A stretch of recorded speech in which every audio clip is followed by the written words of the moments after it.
11월 26일 주일 예배를 시작하도록 하겠습니다. 땅과 거기에 충만한 것과 세계와 그 가운데에 사는 자들은 다 여호와의 것이로다. 여호와께서 그 터를 바다 위에 세우시며 강물 위에 건설하셨도다. 여호와의 산에 오를 자가 누구며 그의 거룩한 곳에 설 자가 누구인가? 곧 손이 깨끗하며 마음이 청결하며 뜻을 허탄한 데 두지 아니하며 거짓 맹세하지 아니하는 자로다. 그는 여호와께 복을 받고 구원의 하나님께 의를 얻으리니 이는 여호와를 찾는 족속이요 야곱의 하나님의 얼굴을 구하는 자로다. 아멘. 저희들을 창세전에 택정하시고 여기까지 인도해 주신 주님 감사드립니다. 오늘 예배 가운데 임재하여 주시고 이 예배가 신령과 진정으로 드려지는 예배가 되게 하여 주시옵소서. 이 모든 말씀 거룩하신 예수님 이름으로 기도드리옵나이다. 아멘. 아멘. 찬송가 38장입니다. 예수 우리 왕이여 이곳에 오셔서 우리가 왕께 드리는 영광을 받아 주소서. 우리는 주님의 백성, 주님은 우리 왕이라. 왕이신 예수님 오셔서 좌정하사 다스리소서. 예수 우리 주시여 이곳에 오셔서 우리가 주께 드리는 찬양을 받아 주소서. 우리는 주님의 종들, 주님은 우리 주시라. 주 대신 예수님 오셔서 이 찬양을 받아 주소서. 사도신경하심으로 신앙 고백하도록 하겠습니다. 전능하사 천지를 만드신 하나님 아버지를 내가 믿사오며 그 외아들 우리 주 예수 그리스도를 믿사오니 이는 성령으로 잉태하사 동정녀 마리아에게 나시고 본디오 빌라도에게 고난을 받으사 십자가에 못 박혀 죽으시고 장사한 지 사흘 만에 죽은 자 가운데서 다시 살아나시며 하늘에 오르사 전능하신 하나님 우편에 앉아 계시다가 저리로서 산 자와 죽은 자를 심판으로 오시리라.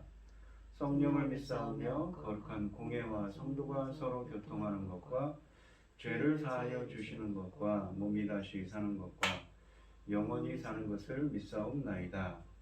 아멘. 교독문 3번입니다. 교독을 하도록 하겠습니다. 제가 먼저 읽겠습니다. 내 의의 하나님이여 내가 부를 때에 응답하소서. 곤란 중에 나를 너그럽게 하셨사오니 내게 은혜를 베푸사 나의 기도를 들으소서.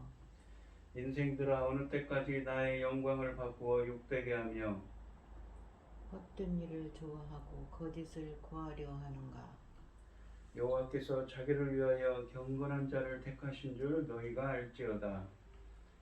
내가 그를 부를 때에 여호와께 들으시리로다. 너희는 떨며 범죄하지 말지어다. 자리에 누워 신중에 말하고 잠잠할지어다. 의의 제사를 드리고 여호와를 의지할지어다. 여러 사람의 말이 우리에게 선을 보일 자 누구뇨 하오니 여호와여 주의 얼굴을 들어 우리에게 비추소서. 주께서 내 마음에 두신 기쁨은 그들의 곡식과 새 포도주가 풍성할 때보다 더하나이다. 내가 평안히 눕고 자기도 하리니 나를 완전히 살게 하시는 이는 오직 여호와니시이다. 아멘. 찬송가 380장입니다. 나의 생명 되신 주 주님 앞에 나아갑니다. 주의 흘린 보혈로 정케하사 받아주소서.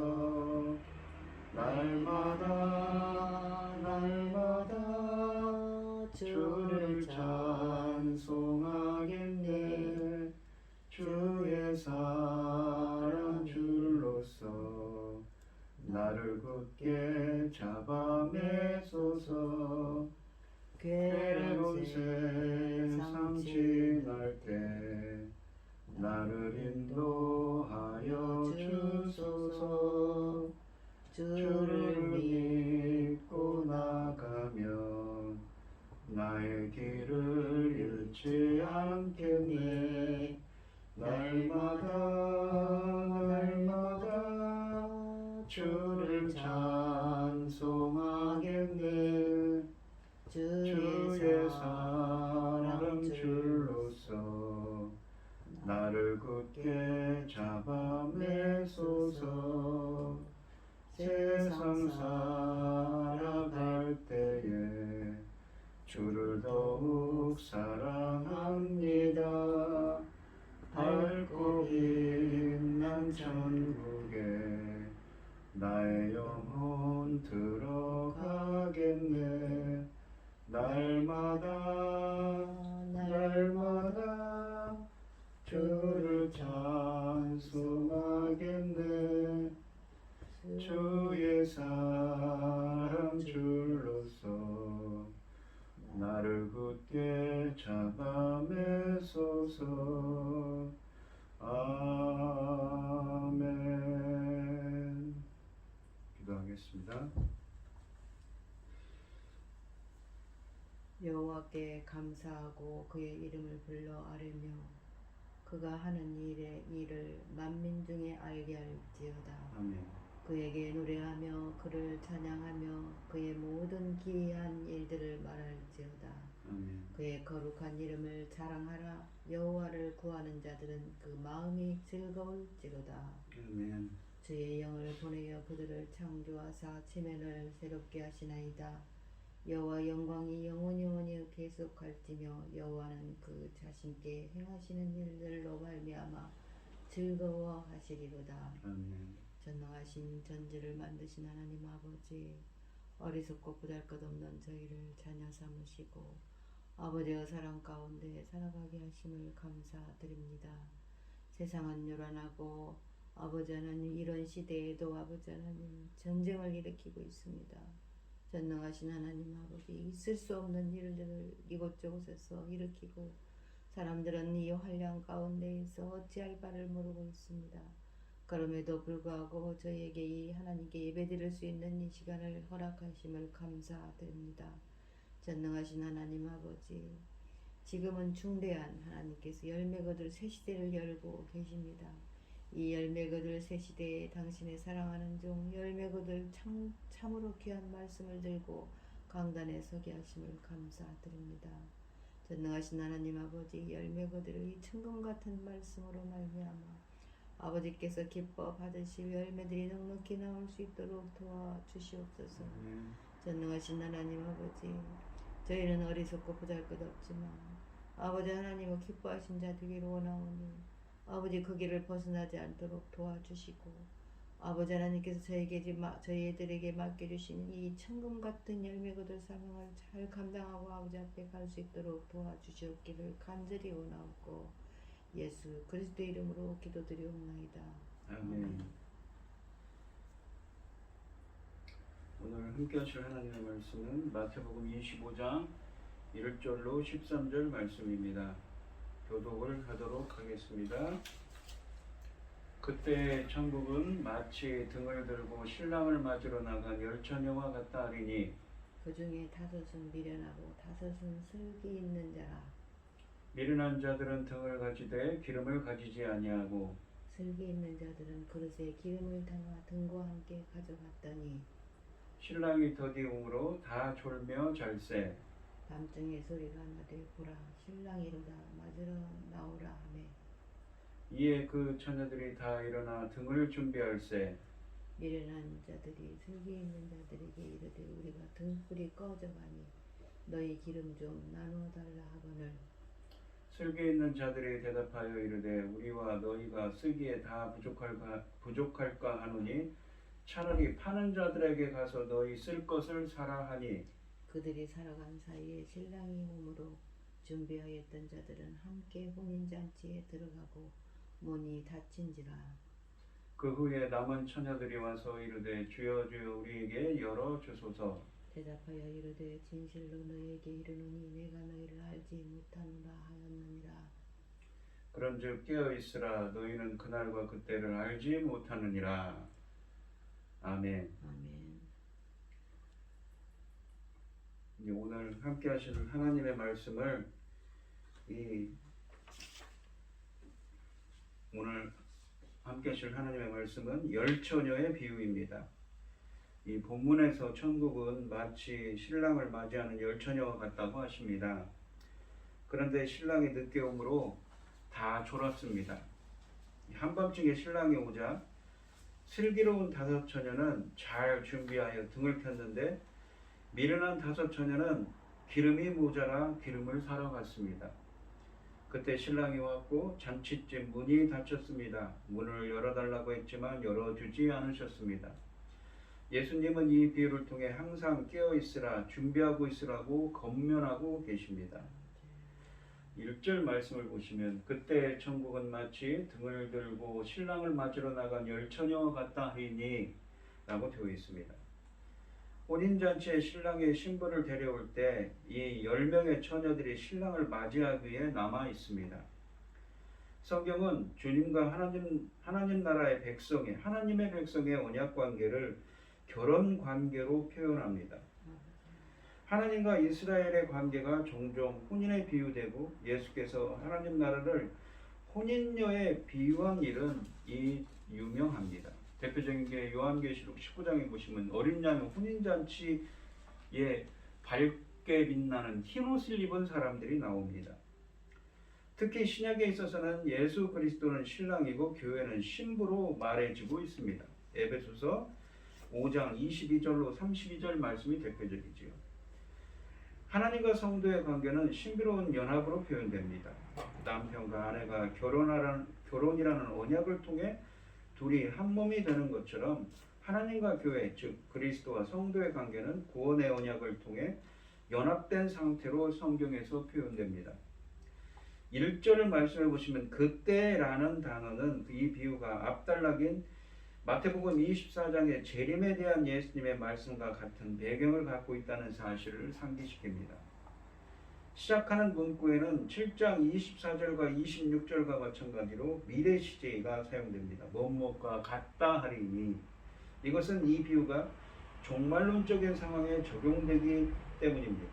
즉 지금 일어나고 있는 일에 관한 이 내용이 아니라 인자가 그러니까 이 인자이신 예수 그리스도께서 파루시아 강림하실 때 천국에 어떻게 될 것인가 하나님의 뜻이 어떻게 이루어질 것인가에 관한 비유입니다. 천국은 마치 무엇과 같다는 말은 천국은 처녀들과 같은 것이 아니라 그들에게 일어나는 일에 관한 이야기와 같다는 의미입니다. 열 처녀가 맞으러 나간 신랑은 예수님입니다. 인자가 갑작스럽게 오실 때 몇몇은 준비되어 있고 다른 몇몇은 준비되어 있지 않았습니다. 고대 이스라엘 사회에서 결혼식 전에 정혼식이 맺어졌으며 정혼한 신부는 1년 또는 그 이상의 기간을 자신의 아버지 집에 머물러 있습니다. 결혼식과 날짜가 결정되면 신랑은 신부를 데리러 신부가 있는 집으로 향합니다. 신부의 아버지에게 지참금을 지불한 신랑은 신부와 함께 신랑의 집으로 축하를 받으면서 밤에 이동합니다. 그 당시 결혼식 잔치는 일주일 동안 진행되었으며 이 일은 첫날에 일어난 일입니다. 결혼하는 날 신랑은 친한 친구들과 함께 신부를 데리러 갑니다. 날이 저물면 신부와 신랑은 양쪽 친구들과 함께 신랑의 집까지 행렬을 이루며 갑니다. 신랑과 신부가 신랑의 집에 도착하는 순간 일주일 동안 진행되는 결혼 잔치가 시작됩니다. 2절부터 5절 말씀을 보시면 그 중에 5은 미련하고 5은 슬기 있는 자라. 미련한 자들은 등을 가지되 기름을 가지지 아니하고 슬기 있는 자들은 그릇에 기름을 담아 등과 함께 가져갔더니 신랑이 더디움으로 다 졸며 잘세라고 되어 있습니다. 여기 보시면 이 미련한 사람들, 미련하다라는 말은 모로스라는 이 헬라어입니다. 이 말의 의미는 어리석은이라는 의미인데 불경한, 신을 믿지 않는 이라는 의미입니다. 반면에 이 슬기 있다라는 말은 프로니모스라고 해서 통찰력 있는, 이 명철하다는 의미입니다. 우리가 이 잠언에 보시면 지혜와 명철할 때 그 명철, 총명하다, 명철하다는 의미입니다. 성경에서 말하는 슬기 있는 자와 미련한 자는 어쩌냐면 시편 14편 1절에 보시면 어리석은 자는 그의 마음에 이르기를 하나님이 없다 하는도다. 그들은 부패하고 그 행실이 가증하니 선을 행하는 자가 없도다 라고 되어 있습니다. 잠언 1장 7절에 보시면 여호와를 경외하는 것이 지식의 근본이거늘 미련한 자는 지혜와 훈계를 멸시하는도다 라고 되어 있습니다.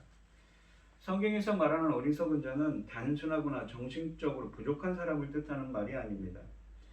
성경에서 어리석은 자는 악인과 비슷한 말입니다. 어리석은 사람은 마음속에서 하나님을 제거한 사람입니다. 그래서 하나님이 없는 그들의 삶에는 선행도 없습니다. 하나님을 두려워하지 않고 사회적인 약자들을 박해하고 착취하며 부를 축적하는 자들입니다. 뿐만 아니라 하나님은 의로우시고 신실하신 분이라고 고백하면서도 정작 자신들의 삶에서는 이것들을 무시하는 자들인 것이지요. 성경에서 어리석은 자는 말과 행동이 동떨어진 사람들이며 어리석은 사람들은 부패하고 행실이 가증해서 선을 행하지 않습니다. 마치 하나님이 없는 것처럼 행동합니다. 그렇다면 어리석은 자, 미련한 자들의 반대는 슬기 있는 사람은 명철한 자는 어떤 사람들일까요? 시편 14편 2절에 보시면 여호와께서 하늘에서 인생을 굽어 살피사 지각이 있어 명철하여 하나님을 찾는 자가 있는가 보려 하신즉. 명철한 자, 슬기 있는 자는 어떤 사람들이냐면 바로 하나님을 찾는 자입니다. 또 예레미야서 9장 23, 24절에 보시면 여호와께서 이와 같이 말씀하시되 지혜로운 자는 그의 지혜를 자랑하지 말라. 용사는 그의 용명을 자랑하지 말라. 부자는 그의 부함을 자랑하지 말라. 자랑하는 자는 이것으로 자랑할지니 곧 명철하여 나를 아는 것과 하나님을 아는 거라고 합니다. 하나님을 안다는 것은 어떻게 합니까? 우리가 하나님을 알 수가 없죠. 하나님을 안다는 것은 이 지식적으로 그냥 표면적으로 이 표상적으로 아는 것이 아니라 체험적으로 경험적으로 아는 것입니다.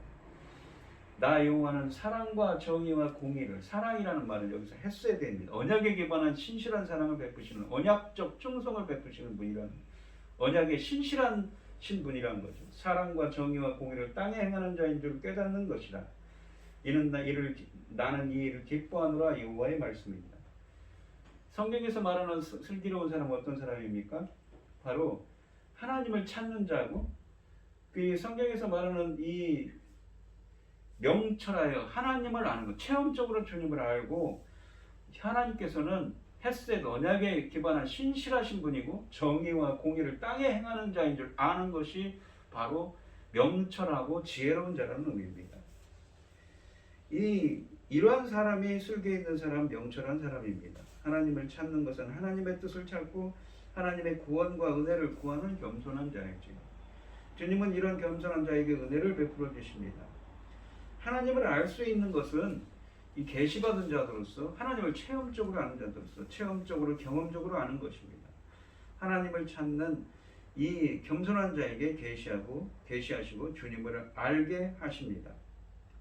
이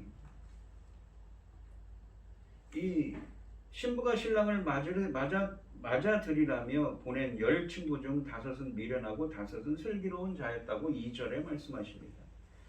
예수님은 무엇을 기준으로 이렇게 말씀하시는가요? 신랑을 맞이하러 나가는 이들의 모습에 차이가 있습니다.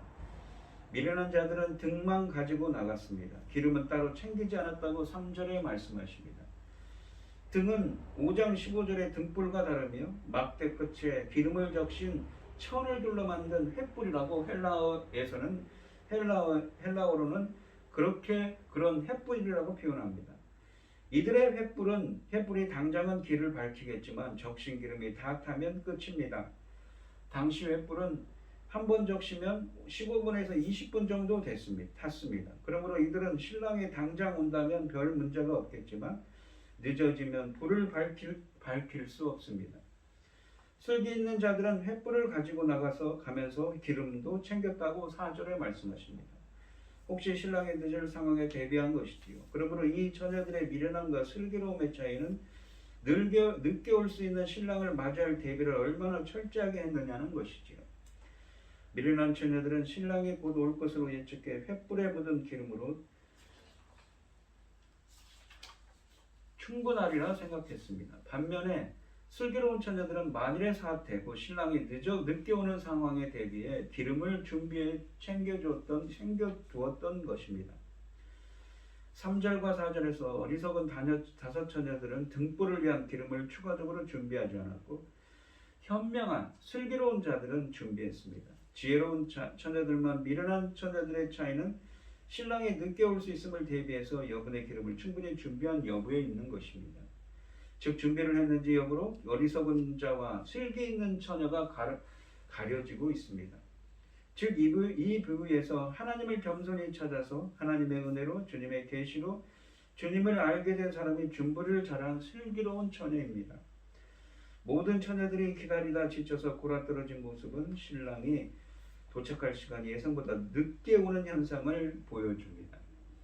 비유는 기름을 준비하지 않는 것에 초점을 맞춥니다. 신랑이 늦어지자 모두 지치고 피곤해졌습니다. 그래서 열처녀 모두 기다리던 자리에서 잠이 들었다고 5절에 말씀하십니다.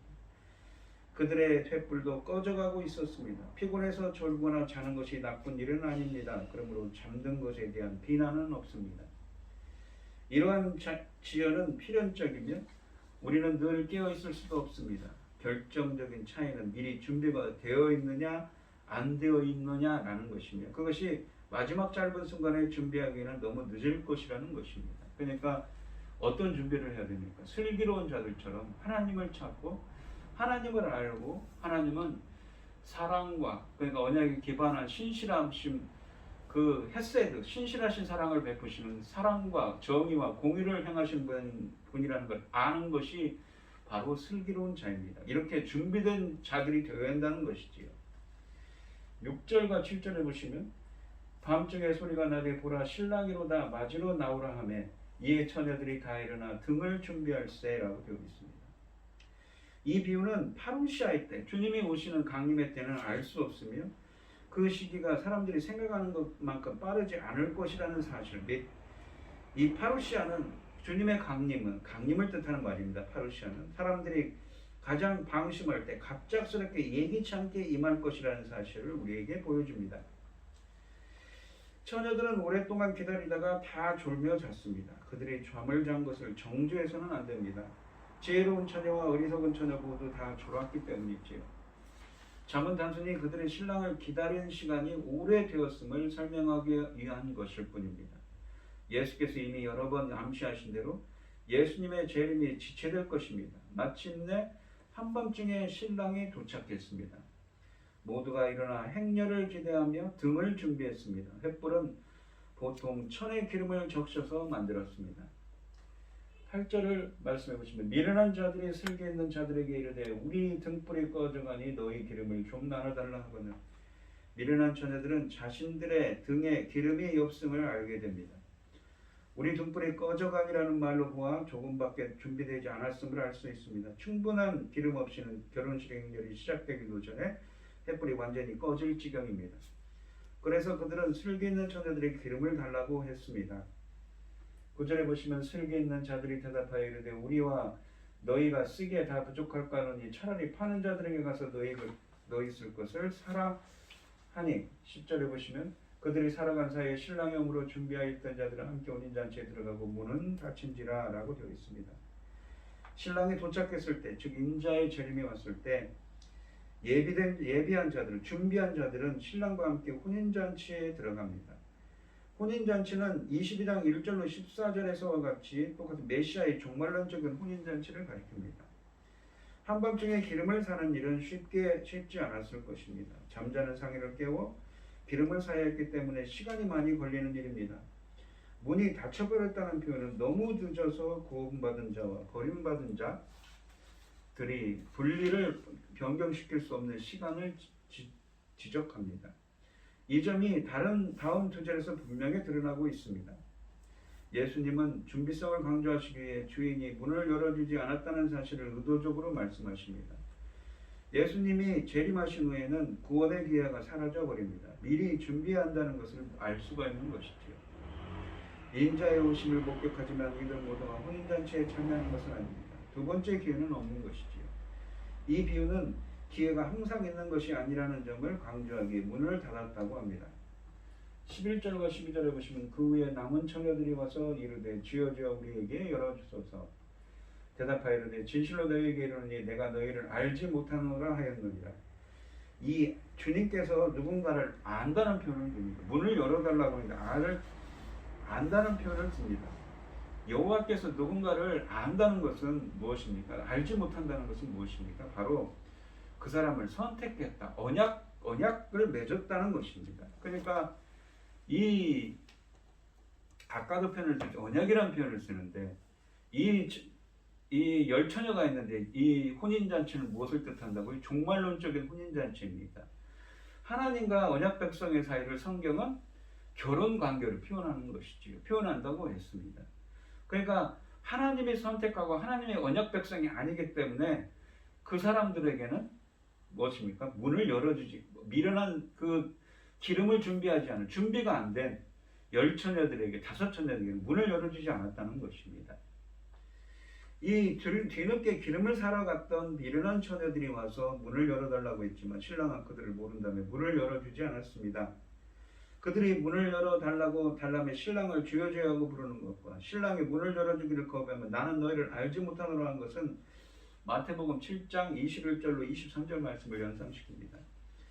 문이 완전히 닫히는 순간이 있습니다. 바깥에 있는 자들은 안으로 들어갈 수 있는 기회가 두 번 다시 없습니다. 잔치에 참여해왔다는 사실로 충분하지 않을 것입니다. 준비를 제대로 하지 않는다면 낙오될 것이지요. 그리고 이 구약에서도 하나님은 그분의 택하시고 언약을 맺으신 백성들을 아신다고 표현합니다.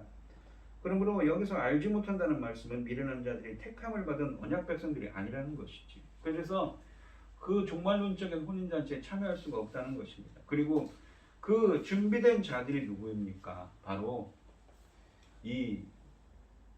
아까도 말씀드렸어요. 슬기로운 자, 지혜 있는 자입니다. 하나님을 찾고 하나님은 사랑과 정의와 하나님을 찾는 자이고 주님을 아는 자입니다. 어떻게 안다고? 체험적으로, 경험적으로. 또한 이 사랑과 정의와 공의를 행하는 분이시라는 것을 아는 자가 바로 슬기로운 자라고 이 예레미야서 9장 23절 24절 말씀을 들어서 설명했지요.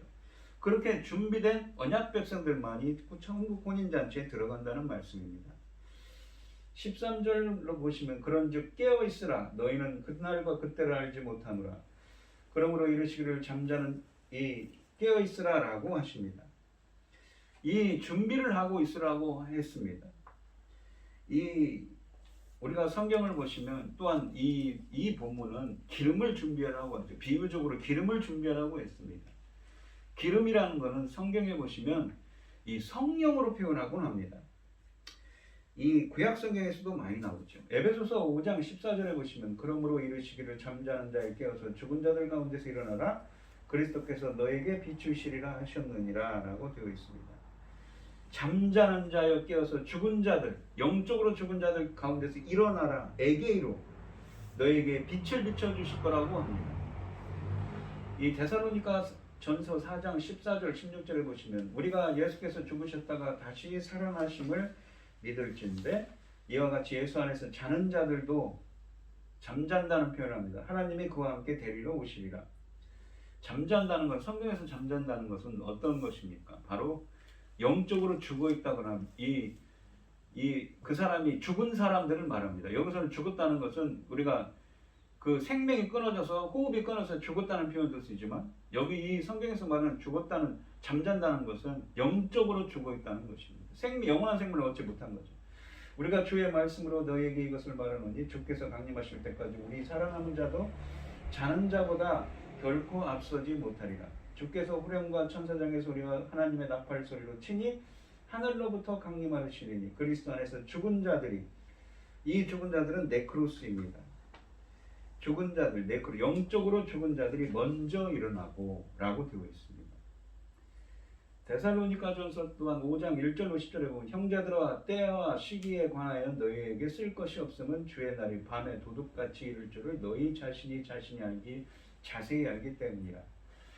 그들이 평안하다 안전하다 할 그때에 임신한 여자에게 해산의 고통에 이른 것 같이 멸망이 갑자기 그들에게 이르니 결코 피하지 못하리라. 형제들아 너희는 어둠에 있지 아니하고 그날이 도둑같이 너희에게 임하지 못하리니 너희는 다 빛의 아들이요 낮의 아들이라. 우리가 밤이나 어둠에 속하지 아니하나니 그러므로 우리는 다른 이들과 같이 자지 말고 오직 깨어 정신을 차릴지라. 자는 자들은 밤에 자고 취하는 자들은 밤에 취하되 우리는 낮에 속하였으니 정신을 차리고 믿음과 사랑에 호심경을 붙이고 구원의 소망의 투구를 쓰자. 하나님이 우리를 세우심은 노하심에 이르게 하심이 아니요 오직 우리 주 예수 그리스도로 말미암아 구원을 받게 하심이라. 여호와 예수께서 우리를 위하여 죽으사 우리로 하여금 깨어있든지 자든지 자기와 함께 살게 하려 하셨느니라 라고 하십니다. 성경에서 낮과 밤, 빛과 어둠, 잔다와 깬다는 말을 표현하는 것은 참빛이신 예수 그리스도의 은혜가 임해서 예수님을 믿고 그에게 나온 상태, 주님의 은혜가 임해서 구원받은 상태를 의미하는 것입니다.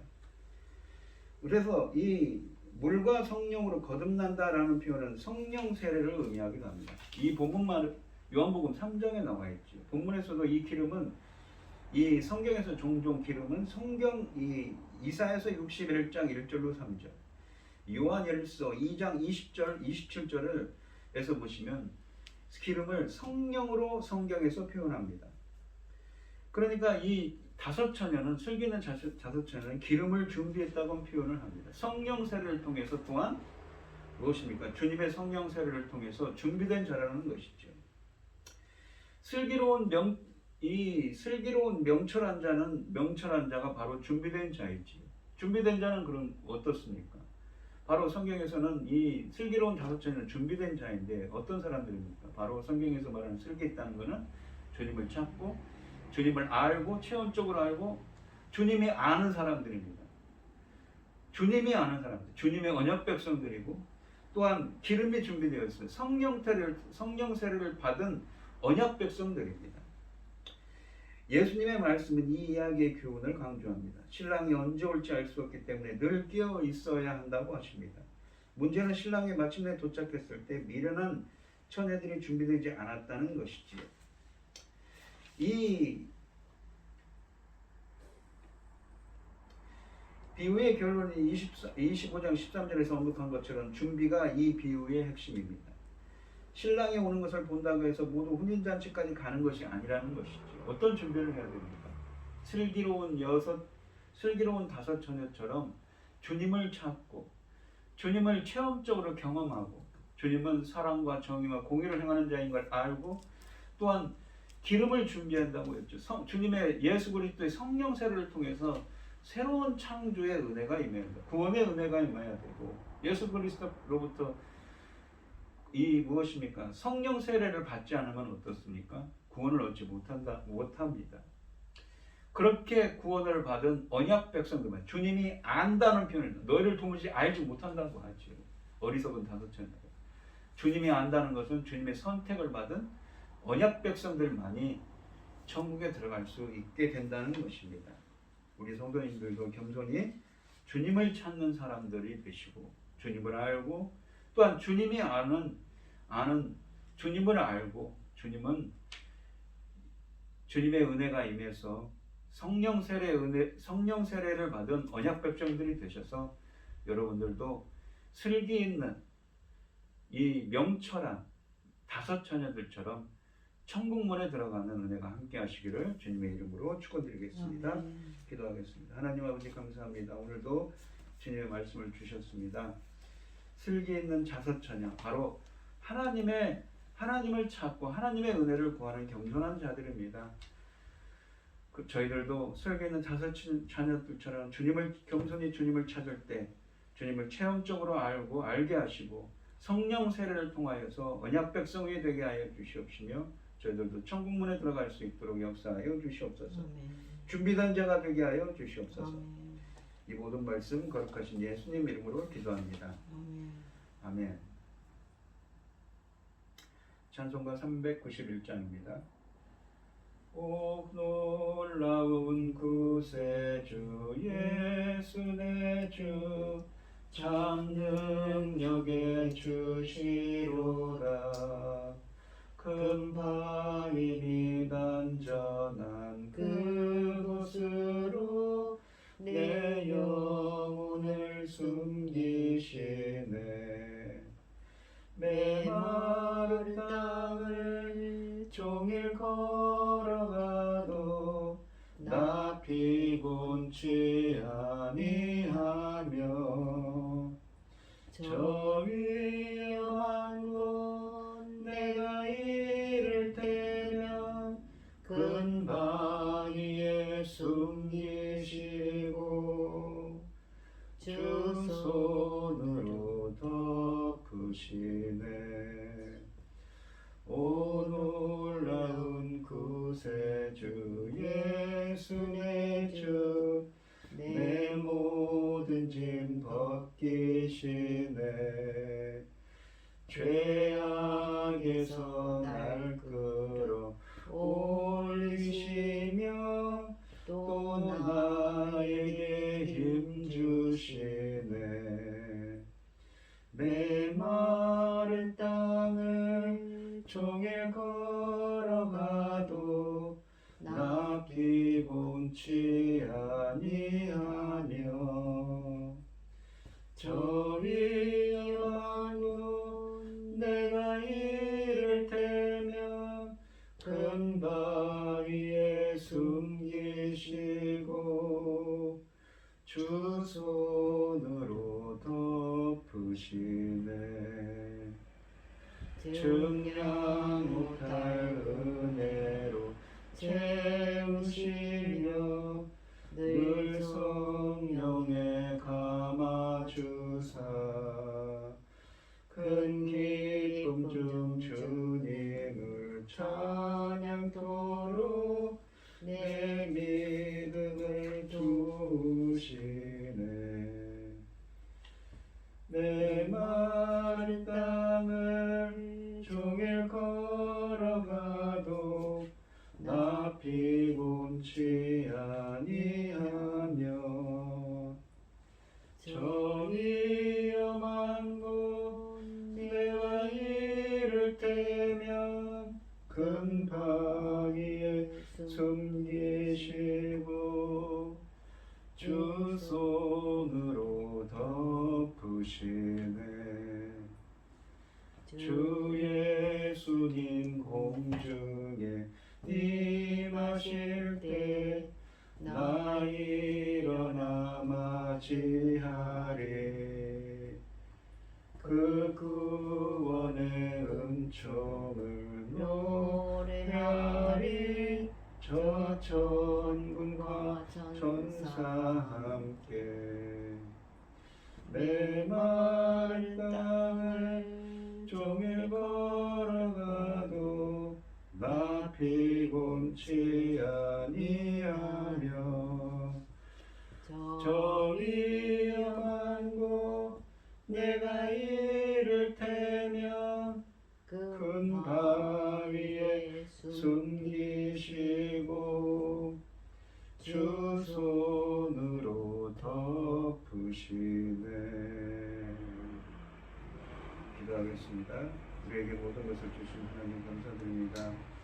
오늘도 거룩한 주일에 주님의 은혜에 감사드리며 귀한 예물을 드리는 손길들이 있습니다.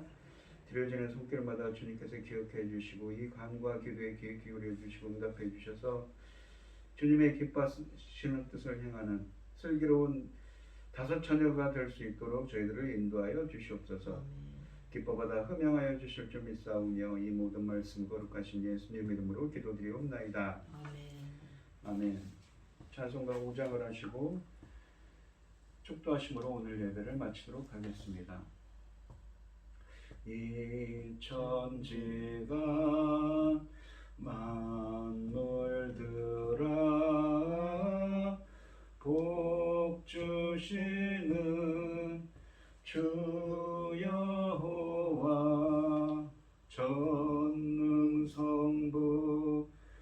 성자 성령 찬송하고 찬송하세. 아멘.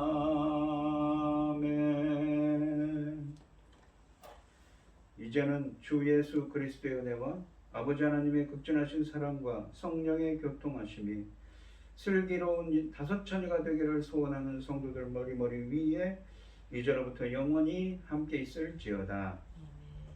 아멘.